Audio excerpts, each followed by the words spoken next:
Hello friend, I am your host, Ellen Mouton, and today we're going to talk about one of the most essential needs that we all have, nurturance.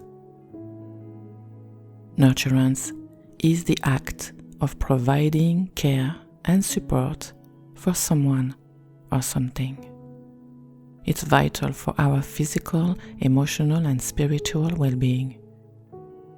Without nurturance, we can feel alone, unloved, and unworthy.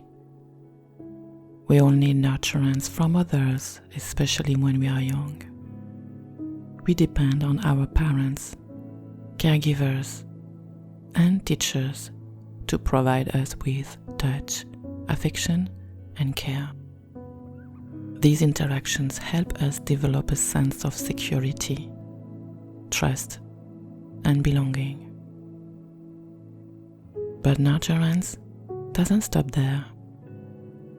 As adults, we also need to nurture ourselves in order to feel fulfilled and energized. We need to take care of our bodies, our minds, and our souls. We need to do the things that make us happy, that nourish us, that inspire us. Unfortunately, many of us neglect our own nurturance. We may be too busy, stressed, or distracted to pay attention to our own needs.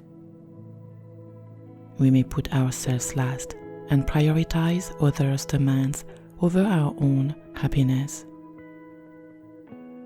We may feel guilty or selfish for taking time for ourselves. This can have negative consequences for our well-being. We may suffer from burnout, fatigue, or illness. We may feel unhappy, dissatisfied, or resentful.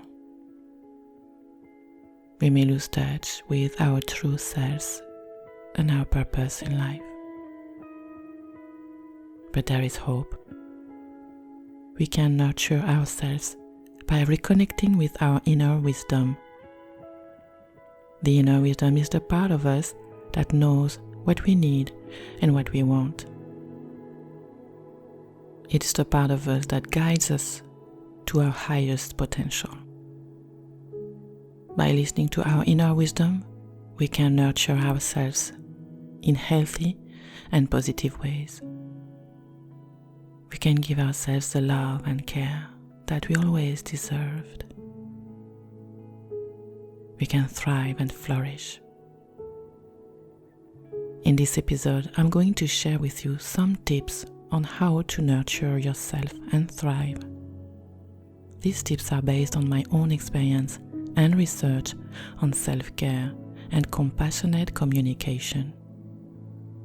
Compassionate communication, also called NVC, is a way of communicating that fosters empathy and connection. It helps us understand ourselves and others better. It also helps us express our needs and feelings in a respectful and honest way. One of the core principles of compassionate communication is to identify our universal human needs. These are the basic needs that we all share, such as love, safety, freedom, or growth. By recognizing our needs, we can take responsibility for meeting them in ways that work for us and others. Tip 1. Identify your need for nurturance. One of the first steps to nurturing yourself is to identify your need for nurturance.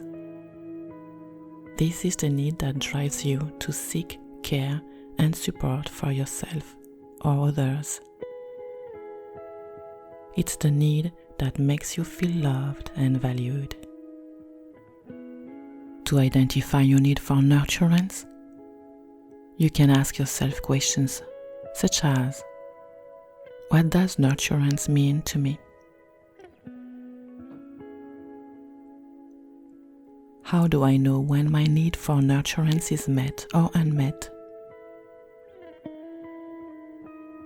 What are some examples of nurturing activities or behaviors that I enjoy or appreciate?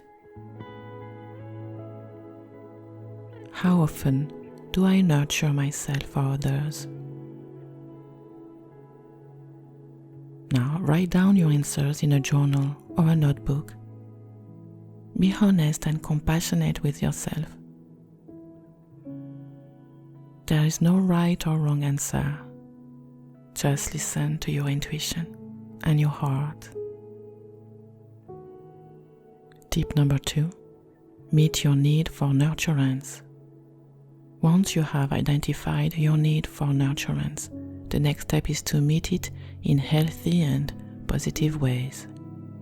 This means taking action to nurture yourself and others in your daily life. For example, if you need more physical nurturance, you can hug yourself or someone else, massage your feet or hands, take a warm bath or shower, or cuddle with a pet. If you need more emotional nurturance, you can journal your feelings, call a friend or a therapist, watch a funny or uplifting movie, or listen to soothing music. If you need more mental nurturance, you can read a book, learn something new, do a crossword puzzle, or meditate. If you need more spiritual nurturance, you can pray, chant, do yoga, Reiki, Qigong, or connect with nature. The key is to find what works for you and what makes you feel nurtured. You don't have to do everything at once. You can start small and gradually build up your nurturance habits. The important thing is to be consistent and intentional. Tip number 3. Express your need for nurturance. The final step to nurturing yourself is to express your need for nurturance to others. This means communicating your needs and feelings in a respectful and honest way. It also means asking for help or support when you need it. To express your need for nurturance, you can use the following formula. When, formulate your observation. I feel, formulate your feeling. Because I need, formulate your need. Would you be willing to? And formulate your request. Let's take a few examples. When you hug me, I feel loved because I need affection. Would you be willing to hug me more often? When I don't hear from you for a long time, I feel lonely because I need connection. Would you be willing to call me once a week? Okay, that was fun. Let's do another one.